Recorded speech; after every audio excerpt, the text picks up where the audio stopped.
اللہ کی طرف سے اس کو حکم دیا گیا ہے کہ وہ جہاں جا کر رکے گی وہاں میری منزل ہوگی۔ آپ آگے بڑھے، درمیان میں ایک اور قبیلہ آیا، بنی بیاضہ جس کا نام ہے، وہاں کے لوگوں نے بھی آپ سے گزارش کی، تو اللہ کے نبی علیہ السلام نے وہی جواب ان کو بھی دیا کہ یہ اونٹنی مامور ہے اللہ کی طرف سے، اور اس کو اپنی منزل کا پتہ ہے، یہ اپنی منزل پر جا کر رکے گی، یہ جہاں جانا چاہے گی وہاں جائے گی۔ پھر آپ آگے بڑھے، پھر ایک قبیلہ آیا، بنی عدی جس کا نام ہے، یہ آپ کے دادا عبد المطلب کا ننیحال تھا۔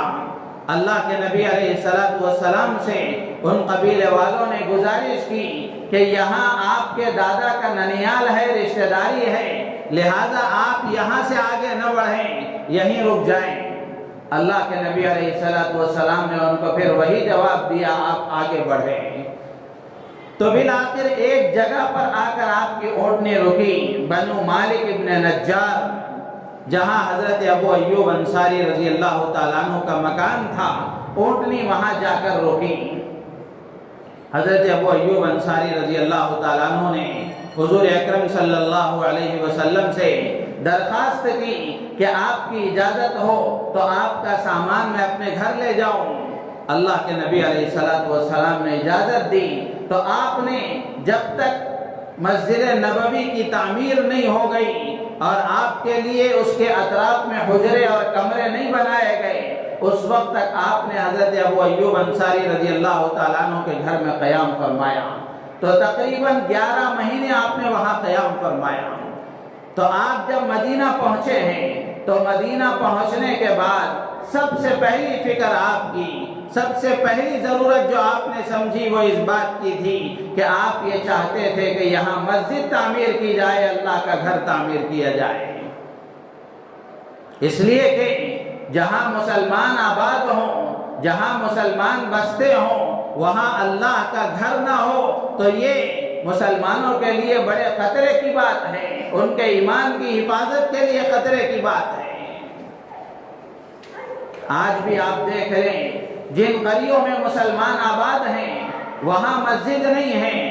نمازوں کے اہتمام کا کوئی انتظام نہیں ہے، اللہ کی عبادت کا کوئی اہتمام نہیں ہے، وہاں باطل اپنی پوری محنت لگا کر ان مسلمانوں کو اپنے فریب میں لینے کی پوری کوشش کرتا ہے۔ تو اسی لیے اللہ کے نبی علیہ السلام نے مسجد نبوی کی سب سے پہلے بنیاد رکھی۔ 2 یتیم بچوں کی زمین کا وہ ٹکڑا تھا، اللہ کے نبی علیہ السلام نے ان کے سرپرست سے فرمایا کہ تم یہ زمین اللہ کے گھر کی تعمیر کے لیے فروخت کر دو۔ انہوں نے آپ سے گزارش کی کہ میں اپنی طرف سے اس کو ہدیے میں دیتا ہوں اور ان بچوں کو میں اس کی قیمت دے دوں گا۔ اللہ کے نبی علیہ السلام نے ہدیہ قبول کرنے سے انکار کرتے ہوئے فرمایا کہ قیمتاً اس کو لے لو۔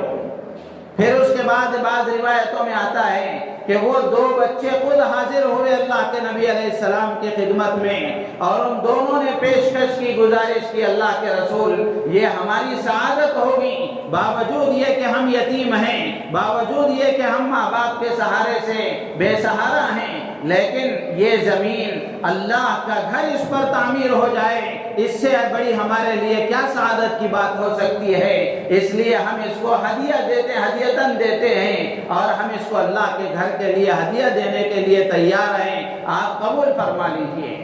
اللہ کے نبی علیہ السلام نے انکار فرمایا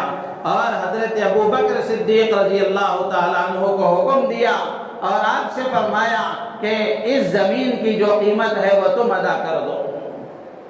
سبحان اللہ، کتنے خوش نصیب ہیں حضرت ابو بکر صدیق رضی اللہ تعالیٰ عنہ، کیسی خوش قسمتی کی بات ہے، قیامت کی صبح تک مسجد نبوی میں جتنے نمازی نمازیں ادا کریں گے، جتنے سجدے وہاں ہوں گے، جتنی عبادتیں ہوں گی، یہ سب کا سب ثواب حضرت ابو بکر صدیق کو جائے گا، اس لیے کہ زمین ان کے مال سے خریدی گئی۔ تو اس واقعے کو عرض کر کے یہ بات بتانا مقصود ہے کہ اللہ کے نبی علیہ السلام قبا تشریف لے گئے، مدینہ تشریف لائے، تو آپ نے سب سے پہلے جو ضرورت سمجھی وہ اسی بات کی تھی کہ یہاں اللہ کا گھر تعمیر کیا جائے، مسجد تعمیر کی جائے، اس لیے کہ مسجد کے بغیر مسلمان کا وجود نہیں ہو سکتا، کہ مسلمان مسجد کے بغیر نہیں ہو سکتا، کہ جہاں مسلمان آبادی ہو، جہاں کچھ مسلمان بستے ہوں، وہاں اللہ کا گھر تعمیر کیا جانا چاہیے، وہاں مسجد بنائی جانی چاہیے تاکہ ان کے لیے ہر طرح کے دینی سہولتوں کا انتظام ہو سکے۔ قرآن پاک میں اللہ تبارک و تعالی نے مساجد سے متعلق بے شمار آیتوں میں ہدایات دی ہیں۔ قرآن کی ایک آیت ہے سورہ نور کی، جس میں اللہ تعالیٰ فرماتے ہیں فی بیوت اذن اللہ ان ترفع ویذکر فیہا اسمہ یسبح لہ فیہا بالغدو والآصال۔ اللہ تعالیٰ فرماتے ہیں ان گھروں کے سلسلے میں اللہ تبارک و تعالیٰ نے اجازت دی ہے، اس بات کی حکم دیا ہے اللہ نے اس بات کا کہ ان ترفع، کہ ان کو بلند کیا جائے، وَيُذْكَرَ فِيهَا اسْمُهُ، وہاں اس کے نام کا ذکر کیا جائے، وَيُسَبِّحُ لَهُ فِيهَا بِالْغُدُوِّ وَالْآصَالِ، صبح و شام وہاں اس کی تسبیح بیان کی جائے۔ مفسرین نے لکھا ہے یہاں بیوت گھروں سے مراد مساجد ہیں، اللہ کے گھر مراد ہیں، ان گھروں میں کیا کرنا چاہیے۔ ہاں یہاں بات آگے بڑھتے ہوئے اب یہ بات آپ ذہن میں رکھیں کہ ان مساجد کو بنانے کا مقصد کیا ہے، مساجد بنائی کیوں جاتی ہیں، مسجدوں کا مقصد کیا ہے۔ علماء نے 4 مقاصد لکھے ہیں، اور بھی مقاصد ہیں، میں 4 پر اکتفا کرتا ہوں۔ قرآن کی اس آیت میں اللہ تعالیٰ فرماتے ہیں ان ترفع، کہ ان کو بلند کیا جائے۔ بلند کیے جانے سے کیا مراد ہے، رفع مساجد سے کیا مراد ہے۔ رئیس المفسرین حضرت عبداللہ ابن عباس رضی اللہ تعالی عنہما فرماتے ہیں کہ یہاں اللہ تبارک و تعالی نے مسجدوں کے سلسلے میں جو فرمایا کہ ان کو بلند کیا جائے اور رفع کیا جائے، تو اس رفع سے مراد یہ ہے کہ اس مسجد میں کوئی لغو کلام، بیکار بات اور کوئی بیکار کام، بیکار بات نہ کی جائے۔ لغو کلام سے، لغو کام سے، بیکار بات سے، بیکار کام سے اللہ کے گھر کو آلودہ ہونے سے بچایا جائے۔ حضرت مجاہد رحمت اللہ علیہ مشہور مفسر ہیں، وہ فرماتے ہیں کہ یہاں رفع مساجد سے مراد یہ ہے کہ اللہ کے گھروں کو تعمیر کیا جائے۔ جہاں مسجدیں نہیں ہیں، مسلمان آبادی ہے، تو ان کے ایمان و اسلام کی حفاظت کے لیے، نمازوں کی ادائیگی کے لیے اور دینی تقاضوں کو پورا کرنے کے لیے وہاں اللہ کا گھر تعمیر کیا جائے۔ ایسا نہیں ہے کہ ہر بازو میں مسجد بنا لی جائے، بلکہ مسجد کو تعمیر کرنے کا مقصد یہ ہے کہ جہاں مسجدوں کی ضرورت ہے، جن آبادیوں میں مسجدوں کی ضرورت ہے، وہاں مسجدیں تعمیر کی جائیں۔ حضرت حسن بصری رحمت اللہ علیہ مشہور تابعی ہیں، وہ فرماتے ہیں کہ رفع مساجد سے مراد یہ ہے کہ اللہ کے گھر کو پاک صاف رکھا جائے، گندگیوں سے پاک کیا جائے۔ تو یہ پہلا حکم ہے اللہ کا کہ ان ترفع ویذکر فیہا اسمہ، اور وہاں اللہ کا نام لیا جائے، وہاں اللہ کا نام لیا جائے۔ اور تیسرا ہے وَيُسَبِّحُ لَهُ فِيهَا بِالْغُدُوِّ وَالْآصَالِ، اور وہاں صبح و شام اللہ کی تسبیح بیان کی جائے۔ تو مسجدوں کے مقاصد میں سب سے پہلی بات علماء نے لکھی ہے کہ مسجدوں کی تعمیر کا مقصد یہ ہے کہ مسلمان وہاں نماز باجماعت ادا کریں، باجماعت وہاں نمازیں ادا کی جائیں، اور مسجدوں میں باجماعت نماز ادا کرنے کے فضائل اللہ کے نبی علیہ السلام نے بے شمار بیان فرمائے ہیں۔ اور باجماعت مسجدوں میں نماز ادا کرنے کے سلسلے میں مسجد حرام مکہ مکرمہ کی مسجد کا ثواب الگ ہے، اور مسجد نبوی کی اس کا ثواب الگ ہے، مسجد اقصی اس کا ثواب الگ ہے، اور محلوں میں جو جامع مسجد بڑی مسجد ہوتی ہے اس کا ثواب الگ ہے، اور عام مساجد کا ثواب الگ ہے۔ عام مساجد میں اگر کوئی مسلمان